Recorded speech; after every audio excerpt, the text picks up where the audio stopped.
Hello everyone, welcome to foundation classes by Amit. अगर आप CTET 2024 के लिए प्रिपेयर कर रहे हैं तो ये क्लासेस आपके लिए मोस्ट इम्पोर्टेंट है। इसलिए अगर आपने चैनल को सब्सक्राइब नहीं किया है तो चैनल को सब्सक्राइब कर लें, बेल आइकन पर प्रेस कर ऑल नोटिफिकेशन को आप ऑन कर दें। अगर आपको किसी तरह का कोई डाउट है, कोई इश्यू है, कुछ पूछना चाहते हैं तो आप इस कॉन्टैक्ट नंबर पर व्हाट्सएप मैसेज कर सकते हैं। साथ में हमारा जो टेलीग्राम ग्रुप है उसको आप ज्वाइन कर लीजिए। टेलीग्राम ग्रुप का जो लिंक है वो आपको इसी वीडियो के डिस्क्रिप्शन में मिल जाएगा। हमारी application foundation classes by Amit को अगर आपने ज्वाइन नहीं किया है तो एप्लीकेशन को आप डाउनलोड करके इंस्टॉल कर लें। एप्लीकेशन का जो लिंक है वो भी आपको इसी वीडियो के डिस्क्रिप्शन में मिल जाएगा। देखिए, आज के सेशन में हम पढ़ने वाले हैं हमारी ईवीएस की सीरीज नंबर 11 को।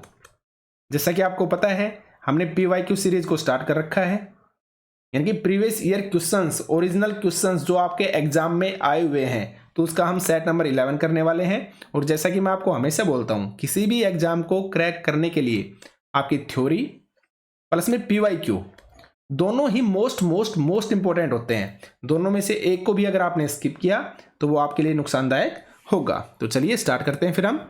और देखिए, जैसा कि मैं आपको हमेशा बोलता हूं, जब भी हम किसी एग्जाम की प्रिपरेशन करते हैं ना, सबसे पहला क्वेश्चन हमारा यही होता है, क्या पढ़ें, कहाँ से पढ़ें, कितना पढ़ें। या जहाँ से आप प्रिपेयर कर रहे हैं ना, जिस टीचर से आप पढ़ रहे हैं, तो आपका क्वेश्चन होता है कि सर जो आप पढ़ा रहे हैं वो सफिशिएंट है किसी भी एग्जाम को क्रैक करने के लिए। क्या आपका जो मटेरियल होगा, स्टडी मटेरियल होगा, उसके अलावा कुछ और भी हमें पढ़ने की जरूरत है? तो देखिए, मैं आपको बताना चाहूँगा, इसके लिए मैंने ये एक वीडियो बनाई है। आप इस वीडियो में जाके देख सकते हैं कि आपका एक सिंगल क्वेश्चन भी हमारी कराई गई थ्योरी से बाहर नहीं था। जब हमने अगस्त 2023 के अंदर जो आपका एग्जाम हुआ था उसमें जब प्रिपरेशन कराई थी, तो इसके तहत ही मैं आपके लिए एक बेस्ट कोर्स लेके आने वाला हूं जो हम स्टार्ट कर रहे हैं 1 नवंबर से। ये आपका मिनिमम फीस में होगा, ये भी आप याद रखिएगा।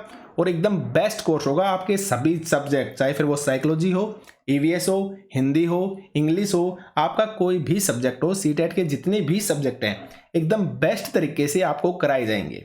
ठीक है, उससे बाहर आपको कुछ भी नहीं मिलेगा, ना कोई बुक लेने की जरूरत है, ना कोई स्टडी मटेरियल अलग से आपको लेने की जरूरत है। सब कुछ आपको मैं ही प्रोवाइड करवाऊंगा, इस बात को आप याद रखिएगा। 1 नवंबर से आपका बैच स्टार्ट होगा।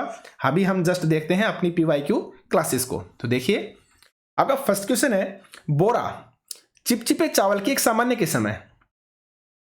यह मुख्य रूप से खालिस्तान में पाया जाता है। देखिए, पता नहीं कितनी ही बार पूछा जा चुका है। और अभी आपका जो 20 अगस्त को सीटेट हुआ था ना, 20 अगस्त 2023 को, उसके अंदर भी ये क्वेश्चन आपका पूछा गया है। अगर आपके पास पेपर है प्रीवियस ईयर तो आप उस पेपर को देख सकते हैं, ये क्वेश्चन आपका पूछा गया है। तो देखिए, बोरा ये आपके एक किस्म के चावल होते हैं। और ये आपके कहाँ पे खाए जाते हैं? ऑप्शंस को देखिए, असम में, बिहार में, उड़ीसा में, या फिर तमिलनाडु में। तो आपका जो करेक्ट आंसर होगा, आंसर नंबर ए होगा।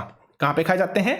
असम के अंदर। अब हम देखते हैं इसकी एक्सप्लेनेशन को। तो देखिए, बोरा असम में खाए जाने वाले चावलों की एक किस्म है। और ये आपकी थ्योरी क्लासेस है ना, उनसे उठाया है मैंने ये चीजें।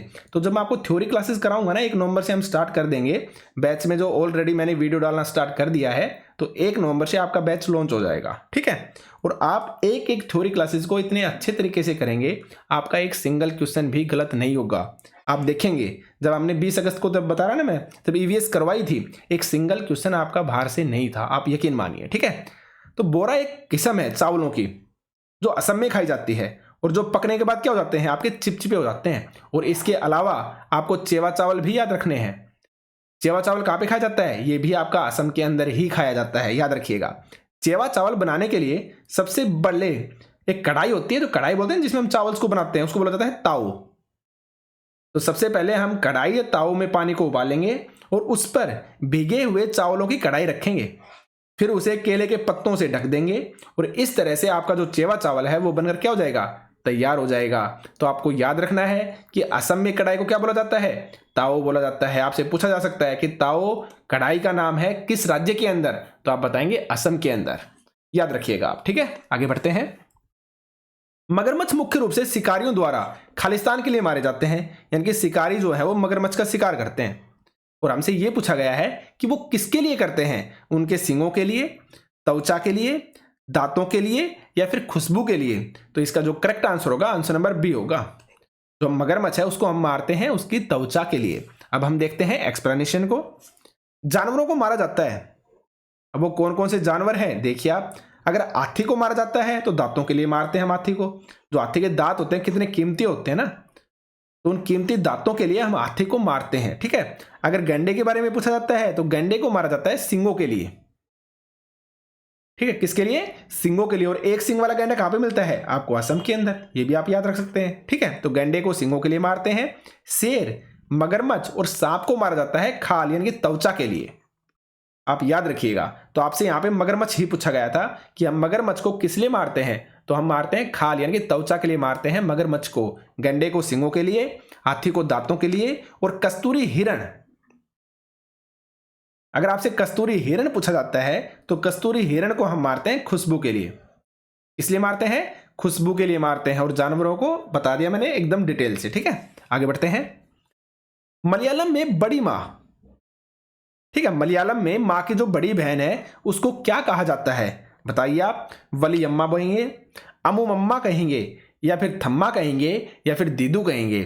तो इसका जो करेक्ट आंसर होगा, आंसर नंबर फर्स्ट होगा, वलियम्मा।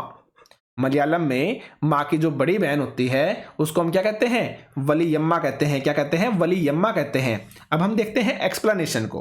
तो देखिए आप, मलयालम में मां की जो बड़ी बहन है उसको कहा जाता है वलियम्मा। क्या कहा जाता है? वलियम्मा कहा जाता है। और मलयालम में मां की जो मां होती है ना, यानी कि नानी, आपकी नानी हो गई, नानी को कहते हैं अमम्मा, अम्मुमा, याद रखिएगा। और मलयालम में पिता का जो छोटा भाई होता है यानी कि आपका चाचा जी, उसको क्या कहते हैं? हम चिटप्पन बोलते हैं, चिटप्पन। और पिता के छोटे भाई की जो पत्नी होती है कि आपकी चाची हो गई, उसको हम कहेंगे कुजम्मा। क्या कहेंगे? कुजम्मा। ये सारी की सारी चीजें आपको याद रखना है। अगर माँ की बड़ी बहन अगर सीटेट में पूछा जा चुका है वलियम्मा, तो बाकी भी तो पूछे जा सकते हैं ना। तो सीधा और सिंपल सा ये सारी की सारी स्टेटमेंट आपको याद रखनी है, ठीक है। और अगर हम लद्दाख की बात करें तो लद्दाख में मां को बोला जाता है आमाले। क्या कहते हैं? मां को कहते हैं आमाले, पिता को कहते हैं आबाले। क्या कहते हैं? आबाले। और दादाजी को कहते हैं मेमेले। क्या कहते हैं? मेमेले। तो मां को कहेंगे हम आमाले, पिता को कहेंगे आबाले, और दादाजी को कहेंगे मेमेले। क्या कहेंगे? मेमेले। आप याद रखिएगा। आगे बढ़ते हैं। निम्नलिखित में से कौन सा एक स्थान केरल में स्थित है? केरल में जो स्थान स्थित है हमें उसके बारे में बताना है। तो वलसाड, कोझिकोड, उडुपी, या फिर मालाखेड़ा। तो आपको अच्छे से पता है इसका जो करेक्ट आंसर क्या होगा? आंसर नंबर बी होगा, कोझिकोड। कोझिकोड कहां पड़ता है? आपका केरल के अंदर पड़ता है। अगर आपसे उडुपी के बारे में पूछा जाए तो क्या बताएंगे आप? कर्नाटक के अंदर पड़ता है। और अगर आपसे वलसाड के बारे में पूछा जाए तो वलसाड कहां पे पड़ता है? आपका गुजरात के अंदर पड़ता है। तो ये सारी की सारी चीजें आपको याद रखनी है। एक्सप्लेनेशन को देखते हैं हम। गांधीधाम, अहमदाबाद और वलसाड कहां पे है? आपके गुजरात में है। अब हर किसी को याद है गांधीधाम कहां पे है? गुजरात में। अहमदाबाद कहां पे है? गुजरात में। लेकिन वलसाड थोड़ा सा डिफिकल्ट हो गया। तो जो डिफिकल्ट चीजें होती है ना, थोड़ी सी हटके होती हैं, वही एग्जाम के अंदर पूछी जाती हैं। इसलिए ना तो आपका गांधीधाम पूछा एग्जाम में, ना अहमदाबाद पूछा, आपका क्या पूछा? वलसाड पूछा है। और वलसाड कहां पे है? आपका गुजरात के अंदर। अगर कोझिकोड के बारे में पूछा जाता है तो कहां पे है? केरल में। अगर मडगांव पूछा जाता है तो आप बताएंगे गोवा के अंदर। और गोवा से केरल के रास्ते में, जब आप गोवा से केरल जाते हैं तो रास्ते में कितनी सुरंग आती हैं? आपकी 92 सुरंग आती है, और 2000 आते हैं आपके पुल। आपको याद रखने हैं। जब आप गोवा से केरल के रास्ते पर जाते हैं या रास्ते में जाते हैं तो 92 में आपकी सुरंग आती है, और 2000 आते हैं आपके पुल। आप याद रखिएगा। उडुपी स्टेशन कहां पे है? आपका कर्नाटक में है, मैं बता चुका हूं। यहाँ के लोग ज्यादातर सफेद या क्रीम रंग की सूती धोती व साड़ियां पहनते हैं। क्या पहनते हैं? यहाँ के लोग ज्यादातर सफेद या क्रीम रंग की सूती धोती व साड़ियां पहनते हैं। यहाँ चावल की क्या की जाती है? खेती की जाती है। ये सारी की सारी चीजें आपको याद रखनी है, ठीक है। आगे बढ़ते हैं। और देखिए, मैं इसी तरीके से जब मैं कोई क्वेश्चन कराता हूं ना, लास्ट में मैं थ्योरी इसलिए ही देता हूं, जब आपका एग्जाम आएगा ना तो आप ये मानिए कम से कम 10 बार थ्योरी में आपको ऑलरेडी रिवाइज करवा चुका हूंगा। इसी तरीके से हम हर सब्जेक्ट की थ्योरी को करेंगे और उनके पीवाईक्यू क्वेश्चंस करेंगे। आपको कुछ याद करने की जरूरत ही नहीं पड़ेगी। हर एक सिंगल से सिंगल चीज आपको मैं कराऊंगा। आप इस चीज को याद रखिएगा, ठीक है। आगे बढ़ते हैं। एक गांव का नाम वहां उगने वाले खेजड़ी के पेड़ों के कारण पड़ा है। इस गांव के लोग पेड़ों और जानवरों की बहुत देखभाल करते हैं। तो भारत में ये गांव कहां पे है? उत्तरांचल में है, उत्तर प्रदेश में है, राजस्थान में है या फिर महाराष्ट्र में है, तो आप बताइए कहां पर है। तो खेजड़ी वृक्ष, तो आपका खेजड़ली गांव है ना, खेजड़ली गांव, खेजड़ी वृक्ष आपके खेजड़ली गांव में है, और खेजड़ली जो गांव है वो आपके जोधपुर में है। और जोधपुर कहां पे है, जोधपुर है आपका राजस्थान में। और खेजड़ली के कारण यहाँ पे इन्होंने, किसने, अमृता देवी ने पेड़ों की रक्षा के लिए अपना बलिदान कर दिया था। तो इनके नाम पर भारत सरकार के द्वारा पुरस्कार भी दिया जाता है। अमृता देवी बिश्नोई जो पुरस्कार है दिया जाता है भारत सरकार के द्वारा, आप याद रखिएगा, ठीक है। तो यहां पे जो हमारा करेक्ट आंसर हो जाएगा, आंसर नंबर सी हो जाएगा। कहां पे, आपका राजस्थान के अंदर। तो चलिए अब हम इसकी एक्सप्लेनेशन को देख लेते हैं। अमृता का संबंध जोधपुर राजस्थान के खेजड़ली गांव से है। इस गांव का नाम खेजड़ली पड़ा खेजड़ी वृक्ष के कारण, यानी कि यहाँ पे खेजड़ी जो वृक्ष हैं वो आपके ज्यादा हैं। यहाँ के लोग पेड़ और जानवरों को बचाने के लिए अपनी जान तक दे देते हैं। इनका मानना है कि अगर पेड़ है तो हम हैं। पेड़ और जानवर हमारे बिना रह सकते हैं, लेकिन हम उनके बिना नहीं रह सकते, ये मानते हैं यहाँ के लोग, अमृता देवी और वहां पे रहने वाले लोग, याद रखिएगा। आगे बढ़ते हैं। हाथियों के झुंड का मुखिया कौन होता है। देखिए, हाथी से रिलेटेड एक सिंगल क्वेश्चन भी आपका नहीं बचा है जो एग्जाम में ना पूछा गया हो थ्योरी क्लासेस से। तो इसलिए मैं बोलता हूं आपको थ्योरी क्लास से बाहर कुछ भी नहीं मिलेगा। आप विश्वास कीजिए, सिर्फ और सिर्फ वीडियोस को देखते रहिए। और 1 नवंबर से हम अपने कोर्स को लॉन्च कर रहे हैं। आप कोर्स को परचेज करके और अपनी तैयारी को रेगुलर स्टार्ट कर देना, ठीक है।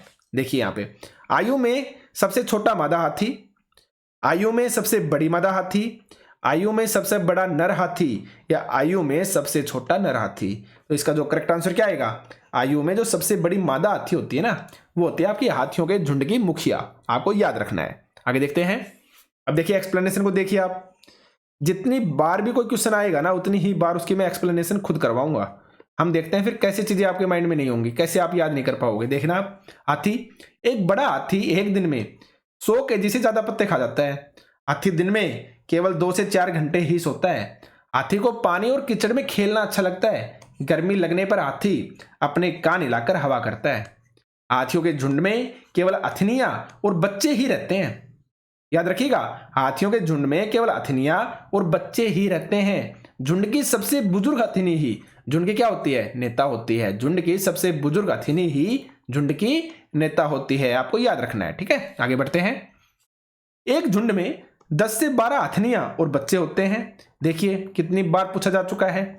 हाथी 14 या 15 साल तक ही झुंड में रहते हैं, कितनी बार पूछा जा चुका है। और फिर वे झुंड छोड़ देते हैं और अकेले रहने लगते हैं। कभी भी साथ नहीं रहते। कैसे रहते हैं, आपके अकेले रहने लगते हैं। याद रखिएगा आप, ठीक है। हाथी परेशानी आने पर एक दूसरे की मदद करते हैं और अपने बच्चों की देखभाल और सुरक्षा के लिए एक दूसरे का साथ भी देते हैं। ये सारी की सारी चीजें आपको याद रखनी है। आगे बढ़ते हैं। निम्नलिखित में से कौन सा अन्य से भिन्न है। और इन क्वेश्चंस के बारे में मैं आपको इतनी बार बता चुका हूं कि हमारा जो चैप्टर है उसमें एक चैप्टर है जल के नाम से, यानी जल से रिलेटेड है वो चैप्टर।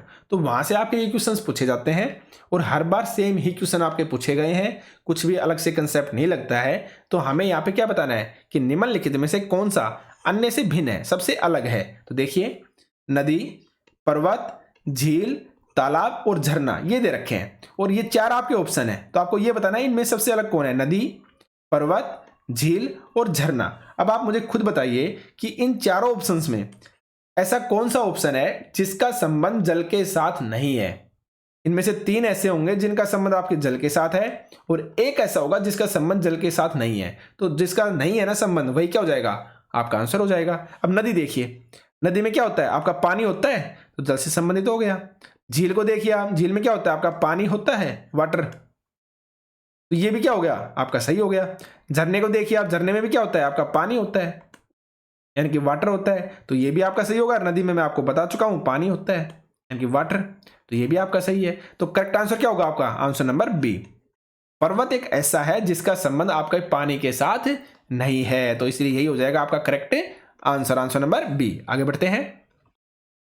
जो बच्चे बोल और सुन नहीं सकते वे खालिस्तान द्वारा सीखते हैं। देखिए कितना मोस्ट इंपोर्टेंट क्वेश्चन है कि जो बच्चे बोल नहीं सकते और सुन भी नहीं सकते हैं तो वे खालिस्तान के द्वारा सीखते हैं। सांकेतिक भाषा के माध्यम से, मातृभाषा के माध्यम से, स्थानीय भाषा के माध्यम से या फिर ब्रेल के माध्यम से? तो आप खुद बताइए इसका करेक्ट आंसर क्या होगा। देखिए बच्चा बोल नहीं पा रहा, बच्चा सुन नहीं पा रहा है, देख तो पा रहा है ना, तो इसका मतलब क्या हो गया, ब्रेल के माध्यम से तो आपका हो नहीं सकता, क्योंकि ब्रेल लिपि का यूज हम कब करते हैं, जब आप देख नहीं सकते। जो बच्चे देख नहीं सकते ना उनके लिए ब्रेल भाषा का यूज होता है, जो किसने दी थी, आपके लुइस ब्रेल ने दी थी। और लुइस ब्रेल कहाँ के थे, आपके फ्रांस के थे। आप ये भी याद रखना, ठीक है। और ब्रेल लिपि में कितने बिंदु होते हैं, आपके 6 बिंदुओं पर आधारित होती है। वर्ण कितने होते हैं, आपके 63 वर्ण होते हैं। ये सब थ्योरी क्लासेस में बहुत ही डिटेल से हम करने वाले हैं, ठीक है। तो यहां पे जो आपका करेक्ट आंसर क्या होगा, आंसर नंबर फर्स्ट। ये जो आपकी सांकेतिक भाषा है ना, जो आप इशारों में समझाते हैं, जब हम इशारों में किसी चीज को समझाते हैं ना तो वो आपकी सांकेतिक भाषा होती है। तो जो बच्चे बोल भी नहीं सकते और सुन भी नहीं सकते उनको हम सांकेतिक भाषा के माध्यम से समझाएंगे, आप याद रखिएगा, ठीक है। आगे बढ़ते हैं। लिंग हुफेन कहां का व्यंजन है, देखिए लिंग हुफेन कहां का व्यंजन है। व्यंजन का मतलब होता है डिश। डिश यानी कि आपके खाने की डिश, यानी कि एक खाने का आपका क्या है, एक व्यंजन है, खाने के एक मेन्यू है, खाने का एक डिश है। तो कहां पे खाया जाता है, आपसे ये पूछा गया है, लिंग हु फेन। तो देखिए आप हांगकांग में खाते हैं, जम्मू कश्मीर में खाते हैं, अरुणाचल प्रदेश में खाते हैं, या फिर मणिपुर के अंदर खाते हैं। तो लिंग हु फेन खाया जाता है आपका हांगकांग के अंदर। तो यहां पे आपका करेक्ट आंसर क्या हो जाएगा, आंसर नंबर फर्स्ट, हांगकांग में खाया जाता है आपका लिंग हु फेन, याद रखिएगा। इसकी एक्सप्लेनेशन को देखते हैं हम। लिचेन कहती है कि मुझे और मेरी माँ को सांप खाना पसंद है। जब भी मेरी माँ सांप खाने की इच्छा होती है तब हम पास के होटल में जाकर लिंग हु फेन खाते हैं। क्या खाते हैं, लिंग हु फेन खाते हैं। और ये कहाँ की डिश है, आपकी हांगकांग से संबंधित है। अगर आपसे पूछा जाए सरसों के तेल में बनी मछली का संबंध कहाँ से है, तो जम्मू कश्मीर से। और करेक्टर का नाम क्या है, आपका जूनी है। क्या नाम है, जूनी। और जो हांगकांग वाला क्वेश्चन है ना, यानी कि सांप खाने वाला क्वेश्चन, इसका करेक्टर कौन है, आपकी लिचेन। लिचेन तो चलो याद रखना इजी होगा, लेकिन बाकी भी आपको याद रखने हैं, ठीक है। अगर आपसे पूछा जाता है नारियल के तेल में बनी समुद्र की मछली अगर आप खाते हैं तो आप जाएंगे गोवा के अंदर। लेकिन अगर आप नारियल डली हुई किसी भी करी के साथ उबला हुआ कप्पा या फिर टैपियोका का संबंध जानना चाहते हैं तो ये कहां पे है, आपका केरल से। और करेक्टर का नाम क्या है, आपका टॉमस। क्या नाम है करेक्टर का, टॉमस करेक्टर का नाम है। नारियल की डली हुई किसी भी करी के साथ उबला हुआ कप्पा, जिसे बोलते हैं हम टैपियोका। क्या बोलते हैं, टैपियोका, याद रखिएगा। और नारियल के तेल में बनी समुद्री मछली गोवा में, सरसों के तेल में बनी मछली कश्मीर में, जूनी ने कहा था। और लिंग हु फेन कहां पे, आपका हांगकांग के अंदर। और किसने कहा था, आपके लिचेन ने कहा था। तो ये थे आपके मोस्ट इंपोर्टेंट क्वेश्चंस। आगे बढ़ते हैं। किसी सभा में अपना परिचय देते समय किसी छात्र के कथन पर विचार कीजिए। अब छात्र ने क्या बोला, मैं जिस जगह से आया हूं वहां के अधिकतर लोग सरसों के तेल में बनी पकी मछली खाना पसंद करते हैं। आ गया ना आपका। इसलिए मैं बोलता हूं जो चीजें मैं आपको कराऊंगा ना प्रोवाइड, उनसे बाहर एक सिंगल चीज आपको नहीं मिलेगी। आपको याद करने की जरूरत भी नहीं है, आपको हर एक सिंगल चीज मैं याद कराऊंगा। जैसे आपको यहाँ पे प्रैक्टिस करा रहा हूं ना, इसी तरीके से कराएंगे हम। तो आपको बिल्कुल टेंशन लेने की जरूरत नहीं है, ठीक है। 1 नवंबर तक आप कोर्स का वेट कीजिए। आगे बढ़ते हैं। यह छात्र किस जगह से आया हो सकता है, यह आपसे पूछा गया है। तो गोवा से, केरल से, कश्मीर से, या फिर मिजोरम से। जब बात आ गई सरसों के तेल में बनी हुई पकी मछली तो मैं आपको ऑलरेडी बता चुका हूं, इसका आंसर क्या आएगा, आंसर नंबर सी। कश्मीर के अंदर खाई जाती है सरसों के तेल में बनी मछली, गोवा के अंदर नारियल के तेल में बनी मछली। नारियल के तेल में बनी आपकी जो मछली है वो कहां पे खाई जाती है, नारियल के तेल में, गोवा में, सरसों के तेल में, केरल में, कश्मीर में, ठीक है, याद रखिएगा। और केरल में क्या था, आपका टैपियोका, ठीक है। आपको ये सारी चीजें याद रखनी है। फिर से आप एक्सप्लेनेशन को देख सकते हैं कि लिचेन कहती है मुझे और मेरी माँ को सांप खाना पसंद है। जब भी मेरी माँ सांप खाने की इच्छा होती है तब हम पास के होटल में जाकर लिंग हु फेन खाते हैं। और जो काकी डिंग्स है आपकी हांगकांग की, ठीक है। यहाँ पे आप माँ को और लगा लेना, जब भी मेरी माँ को सांप खाने की इच्छा होती है तब हम पास के होटल में जाकर लिंग हु फेन खाते हैं। और जो काकी डिश है आपकी हांगकांग की डिश है। सरसों के तेल में बनी मछली पूछी जाती है तो आप कश्मीर में जाएंगे, जो करेक्टर का नाम क्या है, आपका जूनी। नारियल के तेल में बनी समुद्र की मछली आप गोवा में जाएंगे। और नारियल डली हुई किसी भी करी के साथ उबला हुआ कप्पा या टैपियोका का संबंध तो आप केरल में जाएंगे। और करेक्टर का नाम क्या है, आपका टॉमस नाम है। और यहाँ पे जो हांगकांग वाला था इसमें करेक्टर क्या था, आपका लिचेन था। तो देखिए जब भी कोई क्वेश्चन आएगा ना तो मैं बार बार उसकी थ्योरी करवाऊंगा ही करवाऊंगा। अब आपको इसमें कुछ समय बाद आप बोरियत महसूस करने लगेंगे क्योंकि हर एक सिंगल क्वेश्चन आपके माइंड में सेट हो चुका होगा। तो बाकी जो सब्जेक्ट है ना वो इसी तरीके से मैं आपके माइंड में सेट कराऊंगा। इसलिए मैं बोलता हूँ एकदम मिनिमम प्राइस में, और आपका बेस्ट कोर्स आने वाला है जिसमें हर एक सिंगल चीज़ आपको मैं प्रोवाइड करवाऊंगा एकदम बेस्ट वे में। तो आज के सेशन में सिर्फ इतना ही। 1 नवंबर का आप वेट कीजिए। Thank you.